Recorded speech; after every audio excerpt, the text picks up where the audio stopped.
میں ڈاکٹر عرفان رشید آپ کی خدمت میں پھر سے حاضر ہوں۔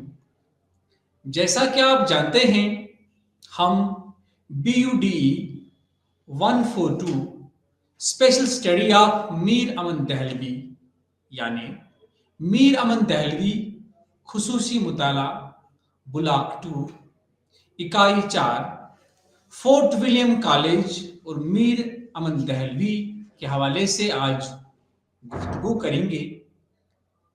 اس سے پہلے ہم نے یہ جاننے کی کوشش کی ہے کہ میر امن دہلوی کا عہد کیسا رہا اور میر امن دہلوی کے جو معاصرین ہیں ان میں سے میر امن دہلوی کی کیا اہمیت حاصل ہے۔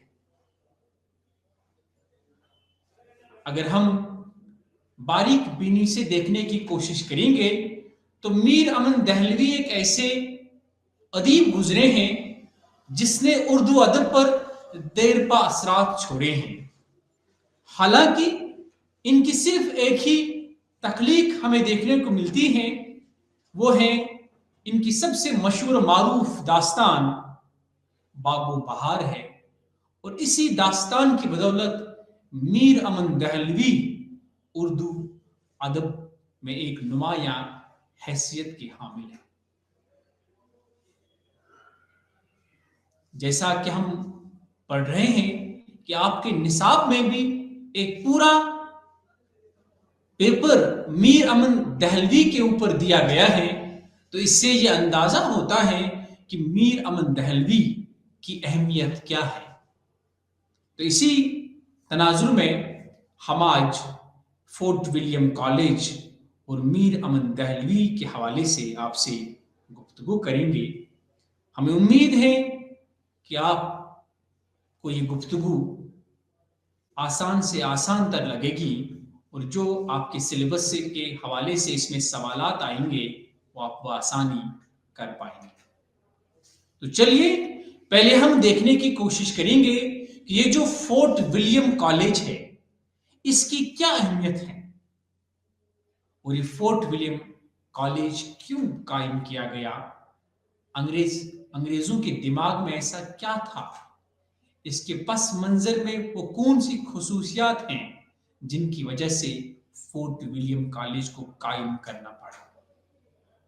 جیسا کہ یہ بات بتائی جا چکی ہے کہ فورٹ ولیم کالج کا قیام یوں ہی نہیں ہوا تھا، بلکہ اس ادارے کا قیام ایک بڑے مقصد کے حصول کے لیے عمل میں لایا گیا تھا۔ انگریز حکمرانوں نے اپنے مقاصد کو بروئے کار لانے کے لیے سیاسی مصلحتوں کے پیش نظر اس ادارے کو قائم کیا تاکہ بڑے مقصد کے حصول کو ممکن بنایا جا سکے۔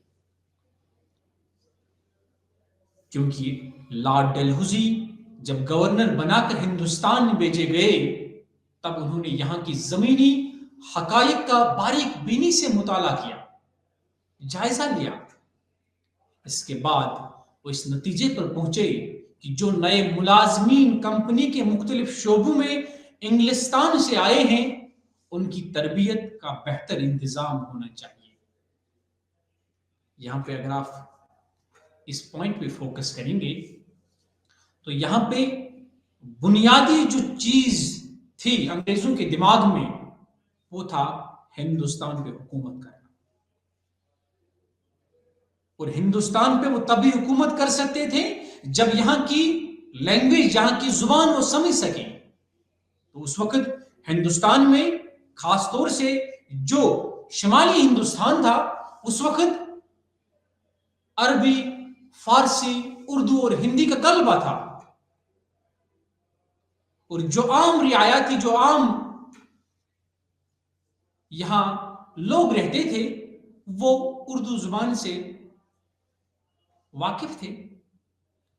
تو ان انگریزوں کو لگا کہ اگر ہمیں ان کی روح تک پہنچنا ہے یا اگر ہمیں ان پہ اچھی حکومت کرنی ہے تو ہمیں ان کی زبان کو جاننا ضروری ہے۔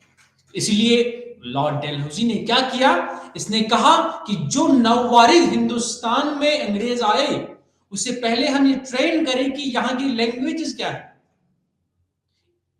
اور جو ہی وہ یہاں کی لینگویج سمجھے گا، یہاں کی زبان سمجھے گا، تب ہی وہ ہندوستان کی جو نفسیات ہیں، ہندوستان کا جو سماج ہے، ہندوستان کی جو سیاست ہے، یہاں کی جو معاشیت ہے، وہ سمجھ سکے گا، تب جا کے وہ ہندوستان پہ بہتر سے بہتر طور حکومت کر سکے گا۔ تو ہوا یوں کہ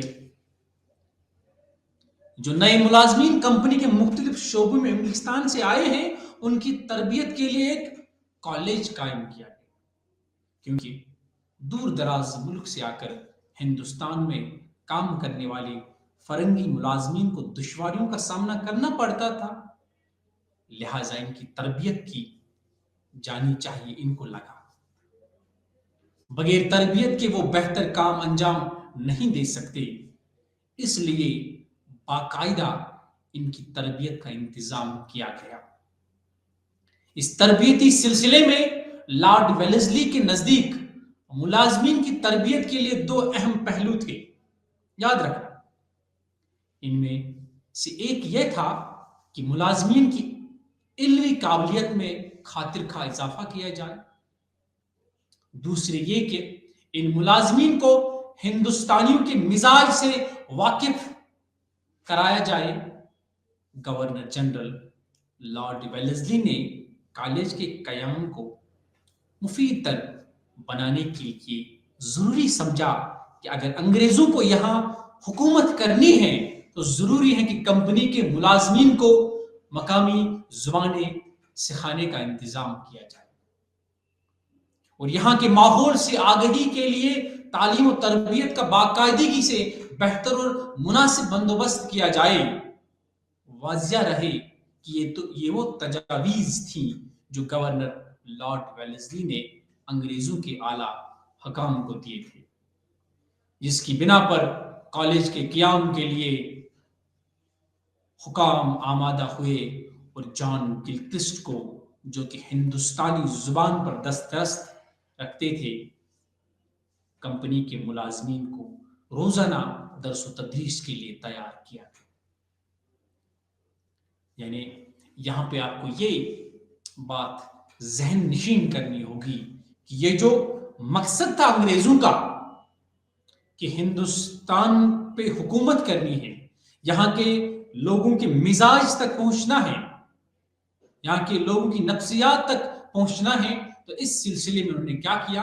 انہوں نے فورٹ ولیم کالج کا کنسپٹ دیا، تاکہ یہ ایک ادارہ ایسا رہے گا کہ جو نئے انگریز یہاں آئیں گے ان کو ہم یہاں کے علوم سے واقف کرائیں گے، اور جو ہی وہ یہاں کے علوم سیکھیں گے تو وہ بہتر سے بہتر کمپنی کی جو روایت ہے اس کو آگے بڑھائیں گے۔ تو ان میں جو سب سے بہترین تھا، جس کا نام تھا جان گلکرسٹ، حالانکہ یہ ڈاکٹر تھا لیکن اس نے ہندوستانی زبانوں پہ بہت سارا کام کیا ہے، اور حقیقی معنوں میں اگر ہم دیکھیں گے تو جو ہندوستان کی جو مقامی زبانیں ہیں وہ ان کی وجہ سے ان کو ایک شہرت ملی، ان کو فروغ ملا، اور خاص طور سے اردو اور ہندی کو اس جان گلکرسٹ کی دین ہے۔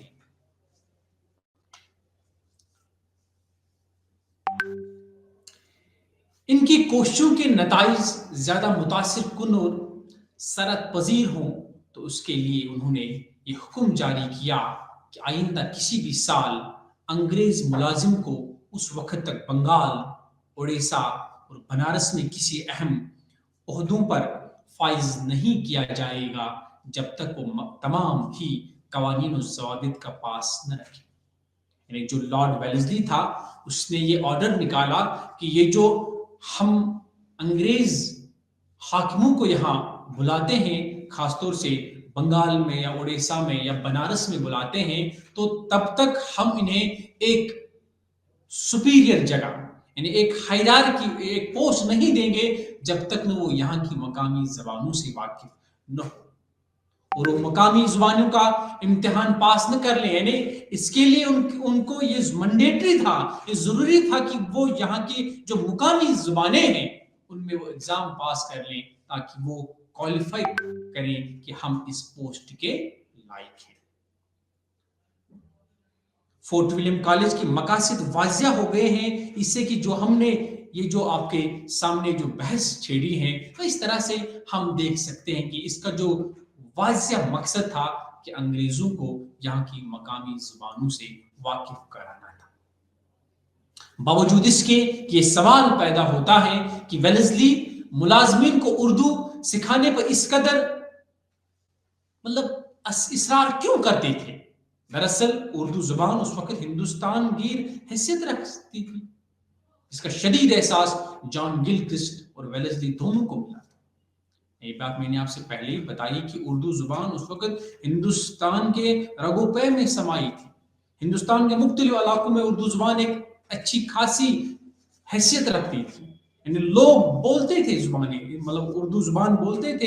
इस उर्दू जुबान में लोग तस्नीफ और तालीफ का काम करते थे, तो इनको लगा कि उर्दू जुबान जो है ये मुकामी अंग्रेजों को आनी चाहिए। इसलिए हिंदुस्तान में बरतानवी मफाद को मजबूत और अंग्रेजी हुकूमत को मुस्तकम करने के लिए उन्होंने इस कॉलेज को कायम किया कि मुलाजमीन के लिए हिंदुस्तान की मकबूल आम जुबान उर्दू का न सिर्फ जानना बल्कि बाज़ाबिता तौर पर उर्दू इन्हें सिखाई जाएगी, खास तौर से क्योंकि उनके लिए खास तौर से बोलने और लिखने में ज्यादा जोर दिया जाता था।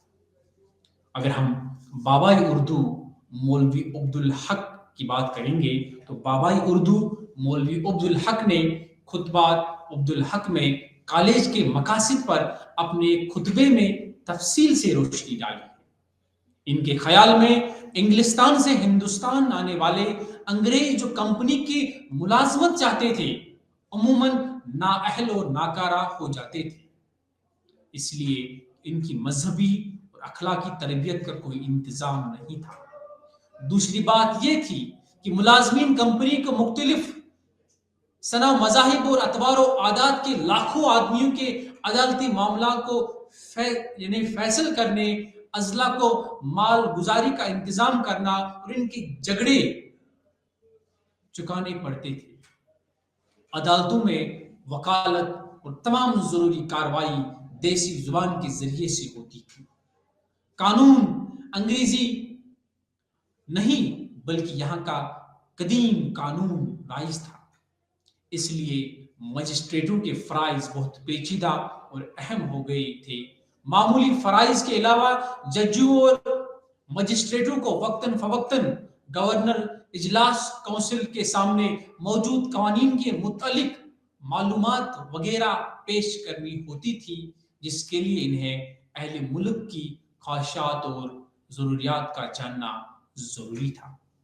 दूसरी बड़ी चीज तिजारत थी, जो ईस्ट इंडिया कंपनी का असल मंशा था।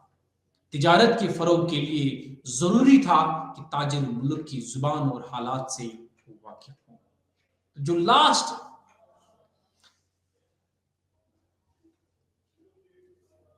पॉइंट से हमें जानने को मिलता है कि तिजारत के फरोग के लिए जरूरी था कि ताजिर मुल्क की जुबान और हालात से वाकिफ हो। यानी इसका मतलब यहाँ ये है कि जब हम कोई पेशे के हवाले से या तिजारत के हवाले से जब हमें कारोबार करना होगा तो हमें जो कम्युनिकेशन के लिए जो जुबान का होना जरूरी है, और इसीलिए अंग्रेजों को लगा कि अगर हम बेहतर से बेहतर तिजारत कर सकेंगे तो इसके लिए हमें यहाँ की मकामी लोगों से जो उनकी जुबान है उससे हमें जानना जरूरी है। इसलिए इन लोगों ने कवानीन कायम किए कि जब तक नववारिद अंग्रेज यहाँ की मकामी जबानों को नहीं सीखेंगे तब तक वो किसी बड़े पोस्ट पे बड़े ओहदे पर फाइज नहीं हो सकेगा। तो इसीलिए एक तिजारत जो ईस्ट इंडिया कंपनी ये जो कंपनी थी तिजारत के हवाले से इनका जो मंशा था, उन्होंने इसीलिए यहाँ की जुबानों पे ज्यादा जोर लगाया ताकि वो आराम से अपनी तिजारत के रास्ते हमवार कर सके। तिजारत के साथ साथ हुकूमत का साया भी हो तो मुल्क की जुबान, अहले मुल्क के आदात और रस्म व रिवाज और उनके आईन और कवानीन का जानना लाजिम हो जाता है। अगर हम देखेंगे फोर्ट विलियम कॉलेज को, फोर्ट विलियम कॉलेज कहने की वजह यह है कि ये किले में कायम हुआ था, जिसका नाम ही फोर्ट विलियम था। ये जो फोर्ट विलियम कॉलेज था, ये जिस किले में कायम किया गया था, उस किले का नाम, इमारत का नाम ही था फोर्ट विलियम।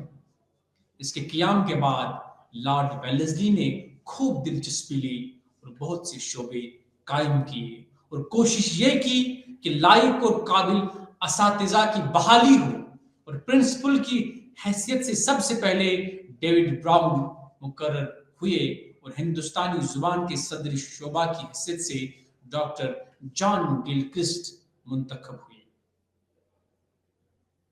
यहाँ पे आपको याद रखना होगा कि जब इस कॉलेज को कायम किया गया तो कॉलेज तो कायम हुआ, अब कॉलेज में जो असातिज़ा हैं, जो इन नववारिद अंग्रेजों से जो इस्तिफादा हासिल करना है, उसके लिए तो उनके लिए ये जरूरी था कि जो हिंदुस्तान में बड़े बड़े जुबानदान हैं, जुबान जानने वाले हैं, उनको कॉलेज में अपॉइंट किया जाए, कॉलेज में मुलाजमत दी जाए।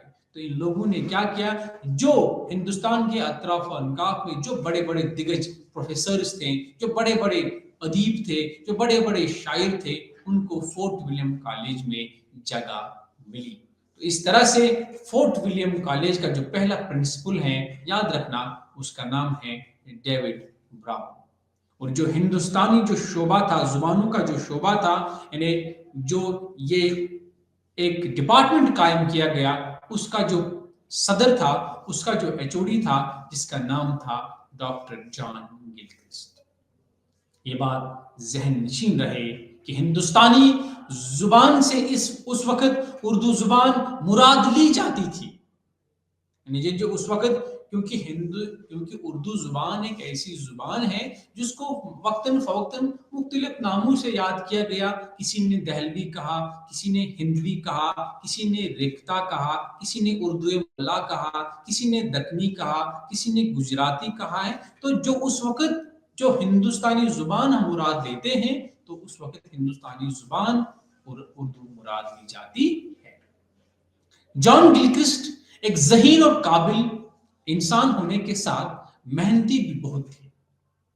उन्होंने बड़ी मेहनत से उर्दू जुबान सीखी थी और उन्होंने खुद भी तसनीफी और तालीफी खिदमात अंजाम दी। यानी जो मैंने पहले कहा कि ये जो जॉन गिलक्रिस्ट था, ये बुनियादी तौर पर डॉक्टर था, लेकिन इसको लिसानियात से, जुबानों से बहुत ज्यादा दिलचस्पी थी, इसलिए उन्होंने तसनीफ और तालीफ का काम शुरू किया था। कॉलेज के क़याम के बाद जब महसूस हुआ कि उर्दू जुबान में किताबें इस लायक नहीं हैं जो उनकी तरबियत के पेश नज़र मुनासिब हों, तब उन्होंने कॉलेज में मुख्तलिफ शोबाजात के साथ एक शोबे तसनीफ और तालीफ और तर्जमा का भी कायम किया था, ताकि यहाँ से ऐसी मयारी, आम फहम, सलीस और मुफीद किताबें तसनीफ हों जो सब के लिए कारगर हों, ऐसे आसान तर्जमे हों जो लोगों के लिए मुफीद हों। इस ताल्लुक से राम बाबू सक्सेना अपनी मारूफ किताब तारीख अदब उर्दू में बहुत वाज़ेह अल्फाज में मुफस्सल तौर पर लिखती हैं कि अंग्रेज़ों ने हिंदुस्तान में अपने तिजारती ताल्लुकात की रोशनी डाली है। वो लिखते हैं कि हिंदुस्तान में जो अंग्रेज़ों ने हिंदुस्तान में अपने तिजारती ताल्लुकात के सिलसिले बड़े बड़े किताब मुल्क हासिल कर लिए थे, जिनके उम्दा इंतज़ाम के वास्ते ज़रूरी था कि इनके आला आमाल इस मुल्क की जुबान से, जिसका नतीजा ये निकला था कि जिसका इंतज़ाम आलिमाना खा, ताजराना इनकी सुपुर्द दिखा, अच्छी तरह से वाकिफ हो जाए। तो इससे हमें मालूम होता है कि जब अंग्रेज़ों ने फोर्ट विलियम कॉलेज को कायम किया और डॉक्टर जॉन गिलक्रिस्ट को इसका सदर मुंतखब किया, तो जॉन गिलक्रिस्ट को लगा कि अगर हमें इस शोबे को आगे बढ़ाना है, अगर हमें इस जुबान में महारत हासिल करनी है, तो जुबान में मवाद का होना जरूरी है।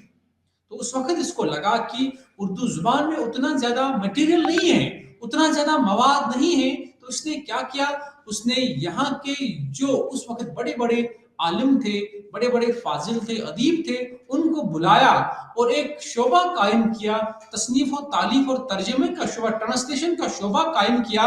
और जो फारसी में जो मुतअद्दिद और बेहतरीन दास्तानें हैं उनको उर्दू जुबान में तर्जमा किया गया, ताकि जो नावारिद अंग्रेज यहाँ आ जाए वो उर्दू जुबान में कोई अच्छी खासी ट्रांसलेशन जब वो पढ़े तो उनकी जो उर्दू है, बोलने वाली उर्दू है, लिखने में जो उनकी उर्दू है वो बेहतर से बेहतर हो जाए। तिजारती ताल्लुकात कम होते जाते थे क्योंकि ये तो हकीकत है, मगर इंतजामी मामला बढ़ते जाते थे। मुतरजम जिनके जरिए से अहले मुल्क की जुबान और ख्यालात को यूरोपी अमाल पर या तिजार समझ सकते थे, अब बेकार हो गए थे, क्योंकि ये ख्याल पैदा हुआ था कि कोई कौम तावक्त मफ्तू कौम के जुबान और रसूम और रिवाज और रिवायात तारीखी और मजहबी से कमाहा का बिलवास्ता वाकिफ न होगी, इस पर पूरे तौर से हुकूमत नहीं कर सकती। और इन सब बातों के लिए जरूरी था कि हाकिम अपने महकूमों की जुबान सीखें। लिहाजा कोर्ट ऑफ डायरेक्टर्स ने ये देख कर कहा इनके अमाल हिंदुस्तान में अपने फराइज मनसबी महज देसी जुबानों के न जानने की वजह से बहुत बुरी तरह से अधूरे तरीके पर अदा करते हैं। ये ताकीदी हुक्म दे दिया कि आइंदा से इनके हुकाम मकामी अपने देसी जुबानों से कमाह का वाकिफियत का होना जरूरी है। इसके साथ चूंकि बड़े बड़े किताब मुल्क अंग्रेजी अलमदारी में दाखिल होते जाते थे, लिहाजा पार्लियामेंट इंग्लैंड को अभी महसूस होने लगा कि रियाया की फलाह व बहबूद और तालीम व तरक्की की जिम्मेदारी भी हमी पर आयद होती है। चुनांचा अब ये कोशिश होने लगी कि जो रुकावट खाना जंगियों और मुल्क की लड़ाइयों की वजह से लोगों की तालीम में पड़ गई थी, जिसकी वजह से तालीम को बहुत सख्त सदमा पहुंच रहा था, अब दूर हो जाए।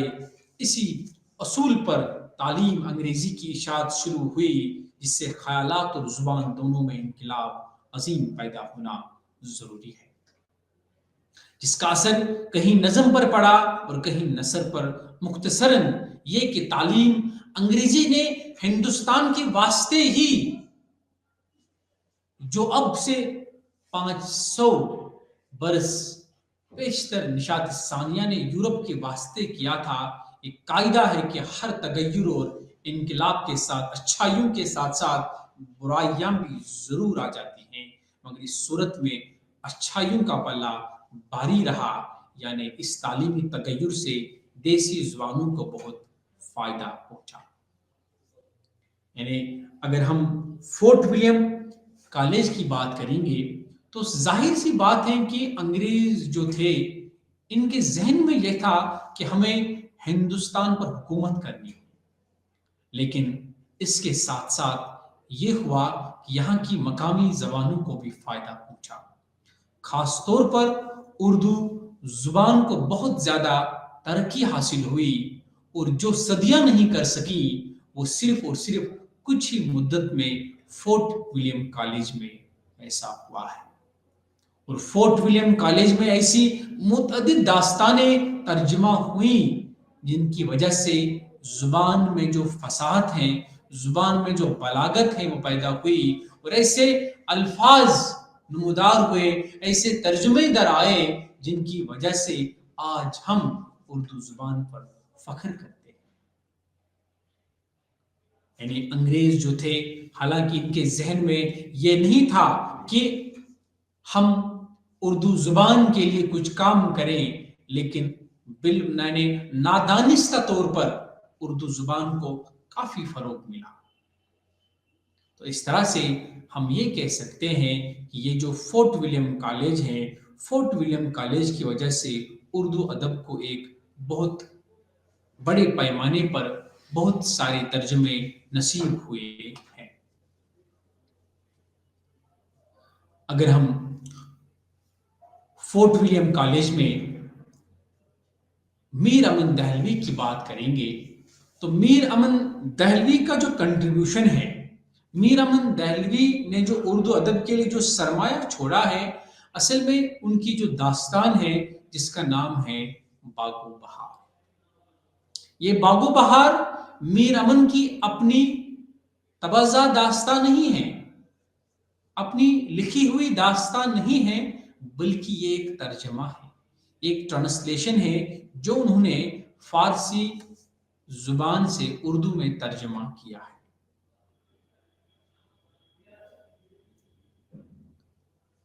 हालांकि इसका इससे पहले भी एक तर्जुमा हुआ था जो अता हुसैन खान तहसीन ने नवतर्ज मुरस्सा के नाम से इस दास्तान चहर दरवेश का तर्जुमा किया था, लेकिन ये तर्जुमा मुकफ़ा था, मुसज्जा था, यानी इसकी जो इबारत थी, इसके जो अल्फाज वो सख्त थे। किताब में जो अल्फाज थे वो पढ़ते पढ़ते इंसान को बोझल कर देता था। लेकिन मीर अमन ने क्या किया? मीर अमन ने एक ऐसा अदीब है जिसने आम और आसान अल्फाज में इस दास्तान को तर्जुमा किया है। असल में नवतर्ज मुरस्सा जो फारसी चहार दरवेश का तर्जमा है, जिसे मीर अता हुसैन तहसीन ने उर्दू का जामा पहनाया था, मगर इनके तर्जमे की खामी ये थी कि उन्होंने मुकफ़ा और मुसज्जा इबारत के साथ साथ बेहद सख्त अल्फाज से किताब को बोझल कर दिया था। यानी इसमें जो खामी थी वो इसके उसलूब में थी। इसमें जो अल्फाज थे वो सख्त थे, वो मुश्किल थे, वो मुहम्मिल थे, इसीलिए लोगों ने इसे आसान और सलीस तर्जमा करार नहीं दिया। इसके जुमले फारसी और अरबी से पुर थे। अल्फाज और तराकीब का बोझलपन, तशबीहात और इस्तिआरात, तकल्लुफ और तस्नी से भरपूर उसलूब ने पढ़े लिखे तबके के लिए महदूद बना दिया था। यानी ये जो नवतर्ज मुरस्सा है ये खास तबके के लिए महदूद हो चुकी थी। यानी जो पढ़ा लिखा तबका था उसके लिए ये बेहतरीन थी, क्योंकि वही उसको समझ सकते थे, लेकिन आम रियाया, आम लोग इसे समझ नहीं सकते थे। इसके लिए बाज़ोकारी का होना जरूरी था। इसे इस्तिफादा हर खास व आम के बस का नहीं था कि वो किताब को बासानी समझ सके, मगर मीर अमन दहलवी जो कि फोर्ट विलियम कॉलेज के परवरदा मुसन्निफीन में से एक अहम मकाम रखते थे, उन्होंने मीर अता हुसैन तहसीन की नवतर्ज मुरस्सा को दिल्ली की ठेठ जुबान में मुंतकिल किया। बागो बहार में जुबान की सादगी, रोजमर्रा और माहौरों की चाशनी, हिंदुस्तानी तहजीब और सकाफत की अक्कासी, रवानी और सलासत और जज्बात निगारी मौजूद है। इसके अलावा इसमें फन किस्सा गोई से आगही भी झलकती है। यही सबब है कि मीर अमन की उर्दू नस्ल आज भी जिंदा है और जिंदा जुबान का बेहतरीन नमूना है। यानी जो इसकी खासियत है, जो इसकी चाशनी है, जो इसकी शगुफ्तगी है, वो इसके उसलूब में बिन्हा है। मीर अमन ने ये जाना है कि अगर मुझे अता हुसैन खान तहसीन के नवतर्ज मुरस्सा से आगे बढ़ना है तो मुझे आसान और सलीस जुबान का इस्तेमाल करना है। मुझे रोजमर्रा इस जुबान से काम लेना है, जिसकी वजह से जो मेरा ये उसलूब है, ये मेरी स्टाइल है, ये काम आएगी। तो इस तरह से कलकत्ता में फोर्ट विलियम कॉलेज का क़याम अंग्रेजों को हिंदुस्तानी जुबानी सिखाने के लिए किया गया था। अंग्रेजों के हिंदुस्तानी जुबान सिखाने का मकसद यह था कि वो यहाँ के लोगों के साथ इनकी जुबान में राबता कायम कर सके, تاکہ عوام کے ساتھ جڑ سکیں اور وہ اپنے مقصد میں آسانی سے کامیاب ہو سکیں۔ اس کالج میں ہندوستانی زبانوں کے ماہرین کو ملازم صرف اس لیے رکھا گیا تاکہ وہ انگریزوں کے لیے ہندوستان کی مقبول و مشہور کتابوں کو آسان ہندوستانی زبان میں سہل، آسان اور دلچسپ پیرائے میں ملتے، تاکہ وہ کتابیں انگریزوں کے لیے نہ صرف یہ کہ زبان سیکھنے کا مؤثر ذریعہ بنے، بلکہ ان کے حوالے سے انگریز یہاں کی تہذیب و معاشرت سے بھی اچھی طرح واقف ہو جائے۔ ایسا انگریزوں نے اس کے لیے کیا، ان کی تجارت کا دائرہ تو بڑھ ہی رہا تھا، ان کے دلوں میں چھپی حکومت کی خواہش بھی پروان چڑھ رہی تھی۔ جو انگریزوں کے دلوں میں جو تھا کہ یہ جو ہندوستان ہے یہ خام مواد کی ایک منڈی ہے، ایک سونے کی چڑیا ہے، اور اسے ہمیں کس طرح سے لوٹنا ہے۔ یہ جو انہوں نے لوٹ اینڈ پلنڈر کیا ہے، یہ یہاں سے جو خام مواد لیتے تھے اور وہیں واپسی پہ ہمیں وہی چیزیں مطلب مہنگے داموں میں دیتے تھے، تو اس طرح سے ان کے دلوں میں صرف یہاں کی زبان کو سمجھنا نہیں تھا، یہاں کی عوام کو سمجھنا نہیں تھا، یہاں کی ثقافت، یہاں کے کلچر کو سمجھنا نہیں تھا، یہاں کی معاشرت کو سمجھنا نہیں تھا، بلکہ ان کے پس منظر میں، ان کے لاشعور میں یہ تھا کہ ہمیں یہاں کے اس عوام پہ کس طرح گرفت حاصل ہو، کس طرح پہ ہم اس عوام پہ حکومت کریں۔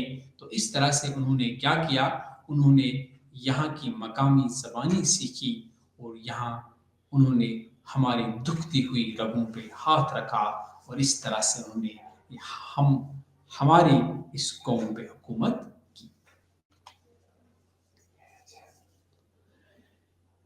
اس کے لیے ضروری تھا کہ زبان سے زیادہ لوگوں سے رابطہ ہو، اور رابطہ قائم کرنے کے لیے یہ سب سے مناسب طریقہ تھا ہندوستانی زبانوں کا شعبہ کھولا تو گیا، انگریزوں کے پیر کو ہندوستان میں مضبوطی سے جمانے کے لیے، مگر اس سے ہندوستانی زبانوں کو بھی فائدہ پہنچ گیا، خصوصاً اردو زبان کو سب سے زیادہ فائدہ پہنچا۔ بہت سی ایسی کتابیں اس کالج میں لکھی گئی یا ترجمہ کرائی گئی جو اردو نثر کے ارتقاء میں سنگ میل کی حیثیت رکھتی ہے۔ انہیں میں سے میر امن کی باغ و بہار بھی ایک ہیں۔ میر امن نے اپنے دیباچے میں انگریزوں کے اس مقصد کی طرف لکھا ہے، کوٹ: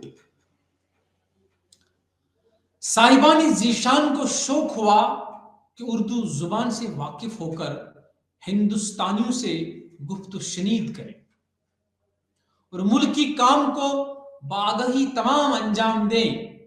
اس واسطے کتنی ہی کتابیں اسی سال فرمائش کی ہوئی جان گلکرسٹ صاحب نے کہ ہمیشہ اقبال ان کا زیادہ بلند رہے، جب تلک گنگا جمنا بہے، لطف سے فرمایا کہ اس قصے کو ٹھیٹھ ہندوستانی گفتگو میں جو اردو کے لوگ ہندو مسلمان، عورت مرد، لڑکے بالے، خاص و عام آپس میں بولتے چاہتے ہیں، ترجمہ کر وہ موافق حکم حضور کے میں نے اس محاورے میں لکھنا شروع کیا جیسے کوئی باتیں کرتا ہے، انکوٹ۔ درج بالا اقتباس سے واضح ہو جاتا ہے کہ میر امن دہلوی نے ترجمے میں سادہ اور آسان زبان کا استعمال کیا تاکہ قصے کو عوام و خاص سبھی سمجھیں اور لطف اندوز ہو۔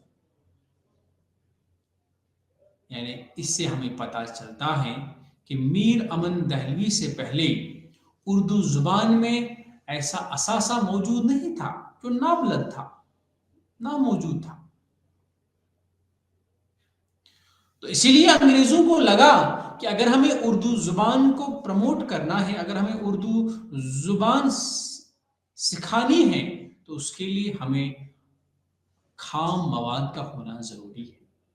تو اس خام مواد کو انہوں نے انہی داستانوں کے ذریعے سمجھنے کی کوشش کی ہے، کیونکہ اس وقت جو اردو میں جو سرمایہ تھا وہ زیادہ نہیں تھا۔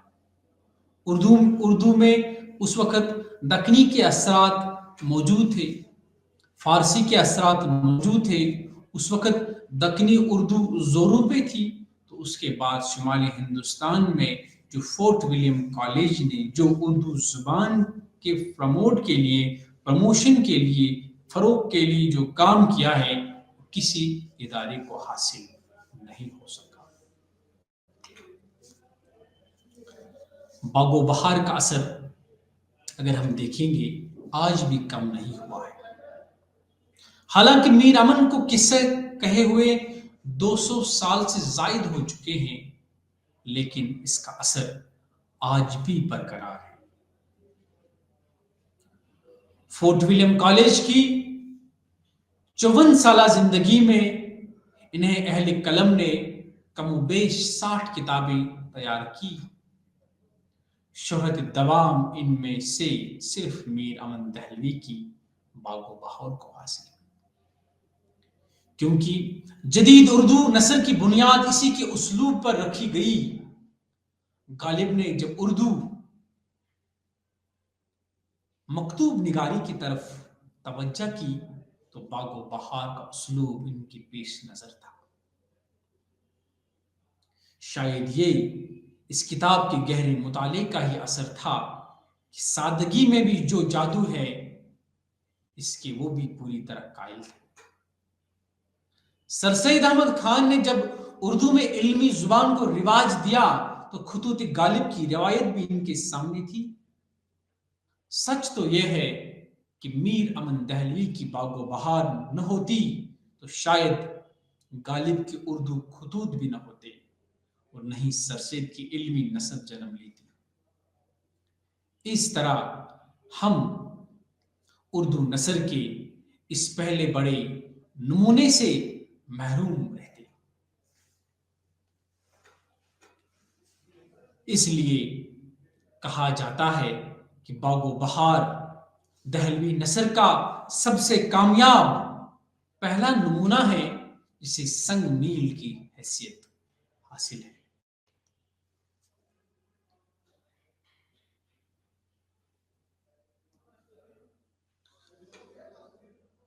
اگر ہم اسے آگے بڑھیں گے تو ہمیں یہاں پہ فورٹ ولیم کالج میں میر امن کے جو معاصرین ہیں یا میر امن کے جو کنٹمپرری ہیں جن میں جان گلکرسٹ کو اہمیت حاصل ہے۔ جان گلکرسٹ فورٹ ولیم کالج کے ہندوستانی شعبے کے پہلے صدر تھے، یاد رکھنا ہے۔ جان گلکرسٹ کا پورا نام جان بورتھوپ جان گلکرسٹ تھا، اور میں نے پہلے ہی بتایا کہ جان گلکرسٹ پیشے سے ایک ڈاکٹر تھے،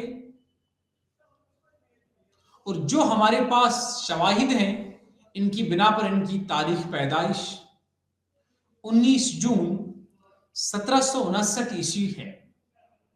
ان کا تقرر فورٹ ولیم کالج میں 1800 عیسوی میں ہوا۔ انہوں نے ہی کالج میں ہندوستانی زبانوں کے شعبے کو قائم کرنے کی تجویز بھی پیش کی تھی۔ اس شعبے میں دلچسپی لینے اور اس کی سرگرمیوں کو تیز تر کرنے میں ان کا یہ احساس کار فرما تھا کہ ہندوستانی زبان پر قدرت اور ہندوستانی تہذیب و ثقافت سے قربت کے بغیر برطانوی حکومت اپنے مقصد کے حصول میں کامیاب نہیں ہو سکتی۔ ڈاکٹر جان گلکرسٹ ایسٹ انڈیا کمپنی کے صرف اعلیٰ عہدیدار اور فورٹ ولیم کالج کے ہندوستانی زبانوں کے صدر ہی نہیں تھے، بلکہ وہ ایک ماہر لسانیات اور محقق زبان بھی تھے۔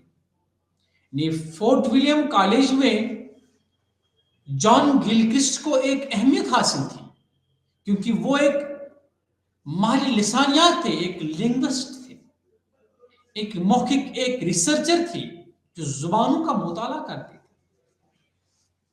साथ ही एक जबरदस्त मुफक्किर और प्लानर भी थे।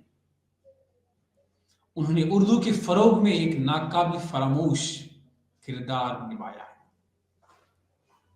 उन्होंने दूसरे मुसन्निफीन से किताबें तो लिखवाई हैं, खुद भी कई अहम और काबिल कदर किताबें लिखी। इनकी तसानीफ में हिंदुस्तानी जुबानों के कवायद, यानी जो इनकी तसानीफ है, जो इनकी किताबें हैं, उनमें जो मशहूर और मारूफ किताबें हैं, उनमें हिंदुस्तानी जुबान के कवायद, याद रखना, मशरिकी जुबान दान, उर्दू जुबान पर मुख्तसर मुकदमा, हिंदुस्तान की आसान मशकें काफी अहमियत की हामिल।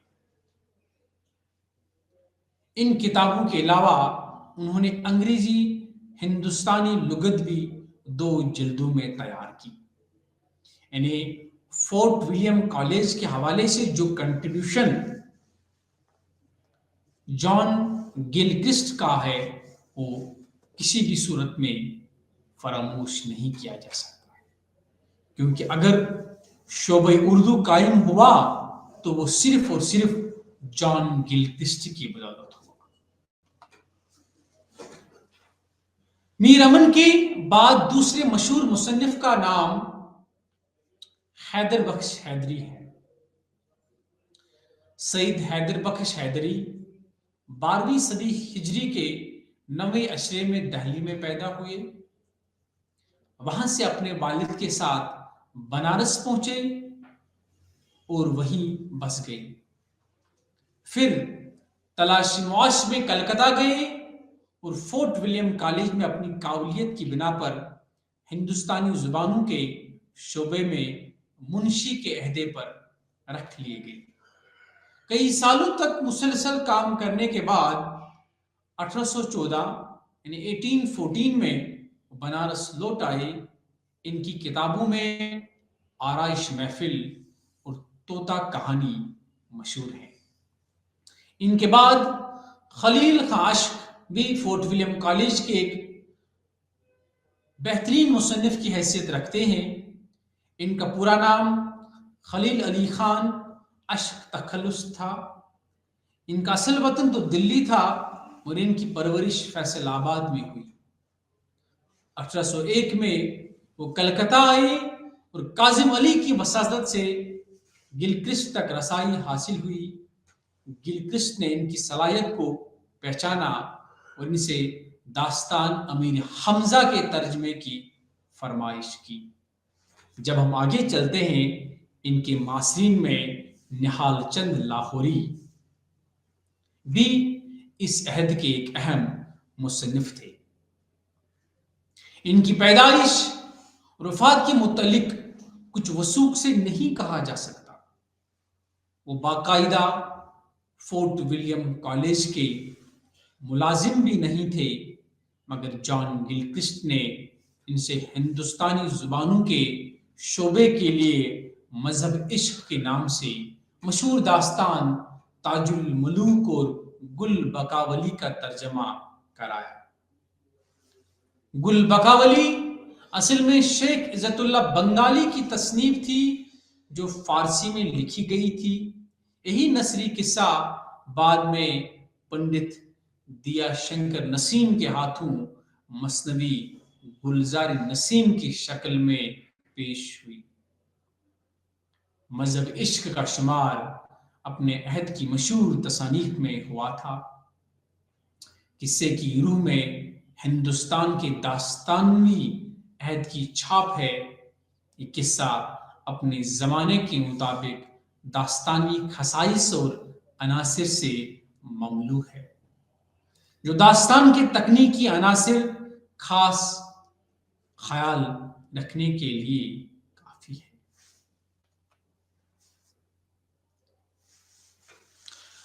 अगर हम फोर्ट विलियम कॉलेज में तैयार होने वाली किताबों की मकबूलियत के असरात देखेंगे,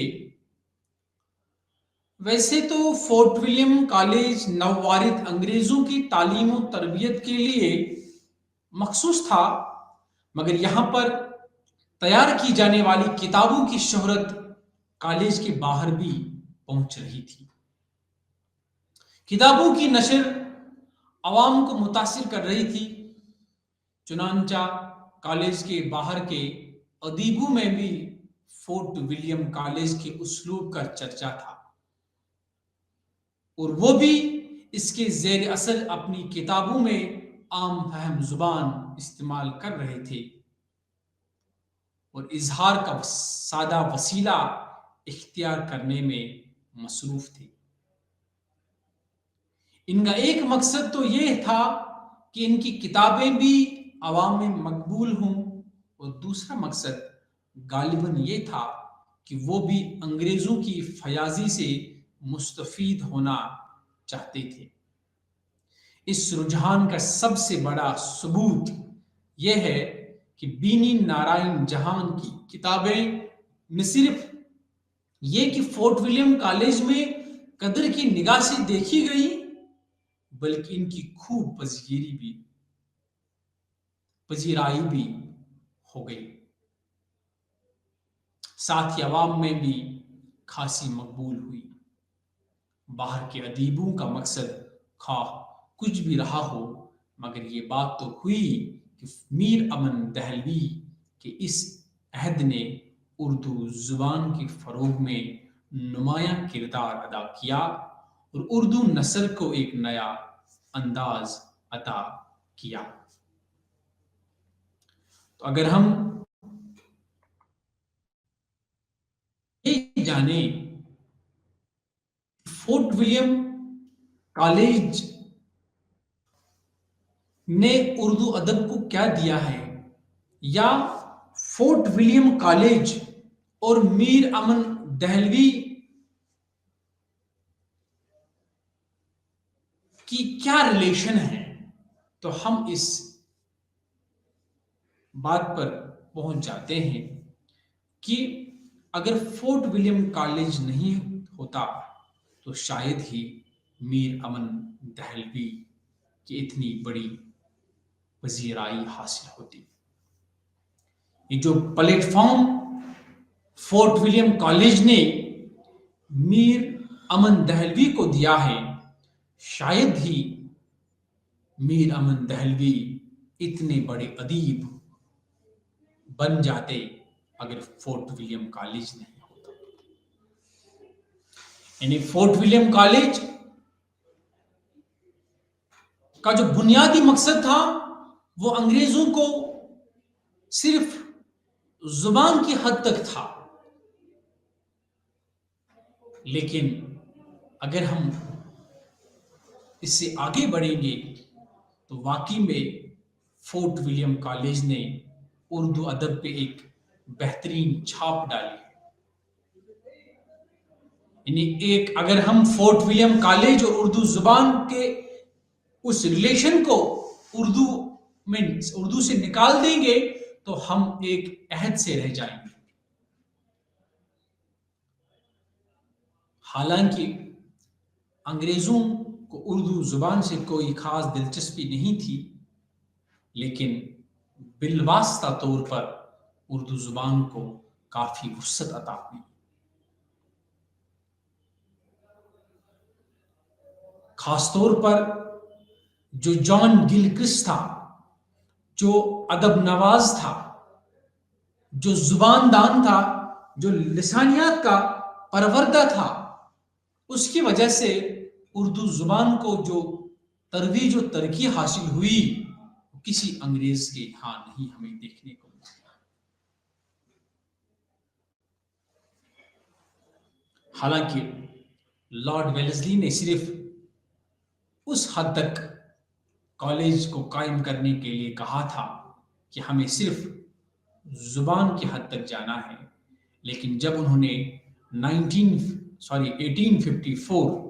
1854 में जब उनको लगा कि अब इस कॉलेज की हमें ज़रूरत नहीं है, तो इस तरह से 1854 में इस कॉलेज को हमेशा हमेशा के लिए बंद कर दिया गया।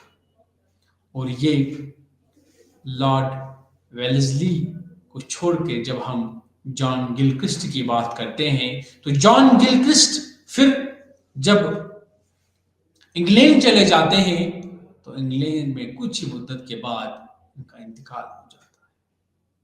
تو واقعی میں جو جان گلکرسٹ نے اردو ادب پر جو اثرات چھوڑے ہیں وہ دیر پا اثرات تھے۔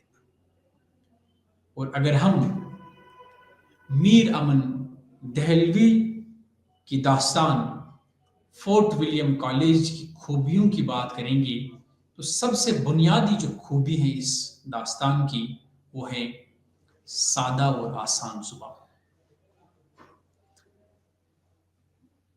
جیسا ہم نے پہلے بھی کہا تھا کہ اگر میر امن کی یہ داستان نہ ہوتی تو شاید ہی غالب کی خطوط نگاری ہوتی، اور اگر غالب کی خطوط نگاری نہ ہوتی تو شاید ہی سر سید احمد خان کی وہ علمی خزانے سے ہم فیضیاب ہو جاتے۔ تو اس طرح سے جو یہ لیگیسی ہے اس کو پھر میر امن کے بعد غالب نے آگے بڑھایا ہے، اور غالب کے بعد سر سید احمد خان نے، اور سر سید احمد خان کے بعد جو بڑے بڑے ادیب اردو ادب میں نمودار ہوئے ہیں انہوں نے اس لیگیسی کو آگے پہنچایا ہے۔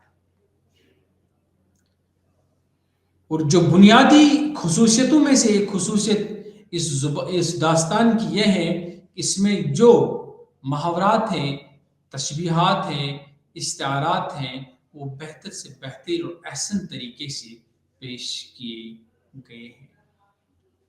اور واقعی میں آج سے 200-250 سال پہلے یعنی 250 سال پہلے یہ داستان لکھی گئی ہے، اور آج بھی جب ہم اس داستان کا مطالعہ کرتے ہیں تو کچھ ہی الفاظ کو چھوڑ کے یعنی چند ہی الفاظ کو چھوڑ یا متعدد الفاظ کو چھوڑ کے خاص طور سے اگر ہم 99% الفاظ جو ہیں وہ آج بھی اردو میں اسی شد و مد سے پیش کیے جاتے ہیں۔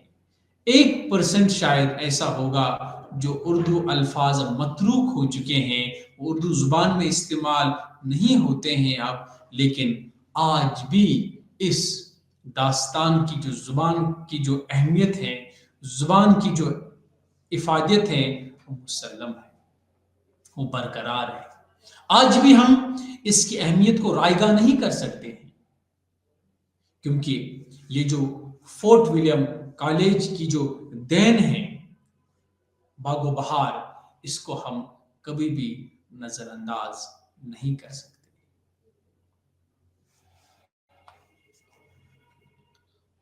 حالانکہ ہم پہلے بھی کہہ چکے ہیں کہ اس کا مقصد تجارت تھی، لیکن اس تجارت کے سلسلے میں بھی انہوں نے اردو ادب کی خدمت انجام دی ہے۔ حالانکہ جو میں نے آپ کے سامنے رام بابو سکسینہ کا کوٹ شامل کیا تو اس میں بھی وہ یہ کہنا چاہتا تھا کہ اپنی کتاب تاریخ ادب اردو میں کہ حالانکہ ان کو یہاں کی زبان سے کوئی دلچسپی نہیں، جن کو صرف اپنے مال کو، اپنی تاجرانہ عمارت کو بڑھاوا دینا تھا، لیکن بالواسطہ طور پر یہاں کی زبانوں کو بھی کافی اہمیت حاصل ہوئی، کافی فروغ ملا۔ تجارت کے ساتھ حکومت کا سایہ بھی ہو تو ملک کی زبان، اہل ملک کے عادات اور رسم و رواج اور ان کے آئین و قوانین کا جاننا لازم ہو جاتا ہے۔ اس لیے ان کو لگا تھا کہ اگر ہمیں ہندوستان پہ سٹریم لائن میں بہترین طریقے سے حکومت کرنی ہے تو ہمیں یہاں کی عوام کی نبض کو پہچاننا ہوگا، یہاں کی عوام کی نفسیات کو پہچاننا ہوگا، ان کے شوق جذبوں کو پہچاننا، ان کے ذوق کو پہچاننا ہوگا، ان کے دماغ تک ہمیں رسائی حاصل ہونی چاہیے۔ اسی لیے انہوں نے کیا کیا، انہوں نے یہاں تصنیف و تالیف اور ترجمے کا کام شروع کیا۔ اور جو میں نے آپ سے پہلے ہی کہا تھا کہ یہ جو اردو میں فورٹ ولیم کالج کی جو سب سے بڑی دین ہے وہ ہے فورٹ ولیم کالج میں باغ و بہار کی تصنیف۔ हालांकि ये तसनीफ नहीं है, हालांकि ये तर्जमा है, लेकिन ये तर्जमा इतना मकबूल हुआ, इतना आम हुआ, इतना ये इसने प्रमोशन हासिल की है, आज भी हमें लगता है कि शायद ये तर्जमा नहीं है, ये तवज़ा दास्तान है। क्योंकि जिस तरह से इस दास्तान में जो ठेठ ज़ुबान का इस्तेमाल हुआ है, जो अल्फाज ज़ुबान का इस्तेमाल हुआ है, यानी ये मुकफ़ा से आ रही है, मुसज्जा से आ रही है, इसमें जो सख्त अल्फाज हैं ज़्यादा इस्तेमाल नहीं हुए हैं, और इस तरह से ये जो दास्तान है ये आज भी उतनी ही अहमियत रखती है जितनी इसकी अहमियत कल थी। मैं फिर से ये कहना चाहूँगा कि बागो बहार का असर आज भी कम नहीं हुआ है। अगर हम इसको रिकैप्चुलेट करने की कोशिश करेंगे, समझने की कोशिश करेंगे, तो चंद सतूर में हम इसकी अहमियत को इस तरह वाज़िया कर सकते हैं कि बागो बहार का असर आज भी कम नहीं हुआ है। यानी जो इसकी अहमियत है, जो इसकी इफादियत है, जो इसका अंदाज है, जो इसकी स्टाइल है, लिखने की जो स्टाइल है, इसमें जो उस्लूब की जो गहराई है, इसमें जो चाशनी है, जुबान को बरतने का जो अंदाज है, वो बेहतरीन है।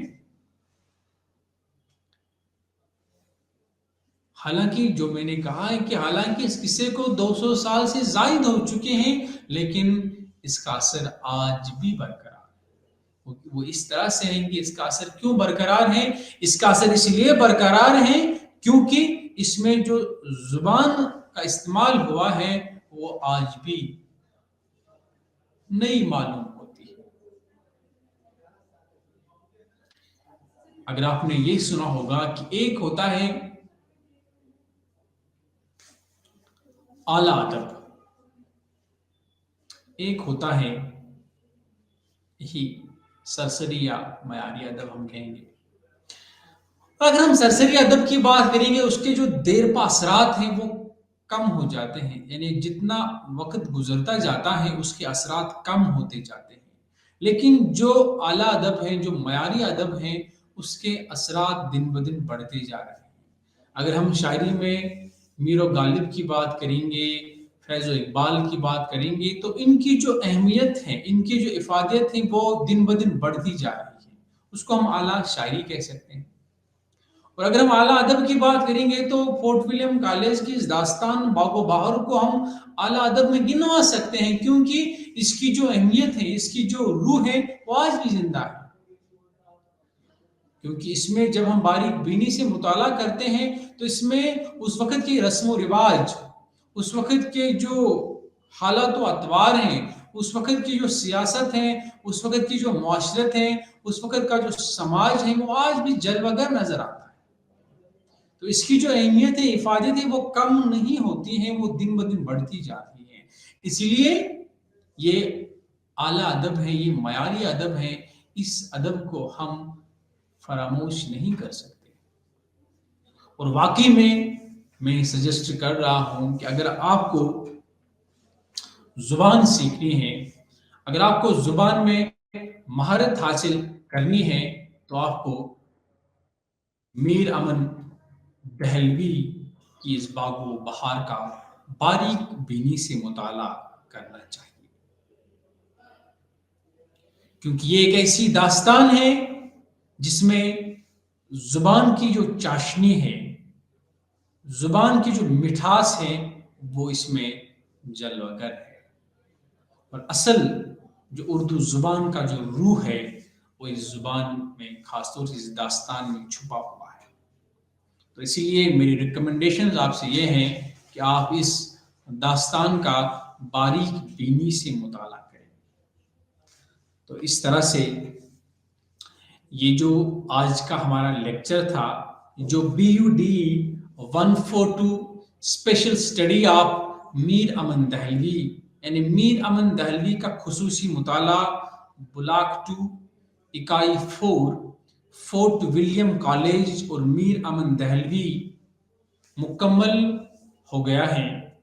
मुझे उम्मीद है कि आज के लेक्चर से आपने इस्तिफादा किया होगा, और जो आपके खदशात हैं, जो आपके सवालात हैं, وہ دور ہوئے ہوں گے، اور انشاءاللہ ہم پھر سے اسی سبجیکٹ کے حوالے سے نیکسٹ لیکچر میں پھر سے ملیں گے۔ تو اس کے لیے اپنے میزبان، اپنے مہمان ڈاکٹر عرفان رشید کا اجازت دیجیے، جب تک کے لیے اللہ نگہبان۔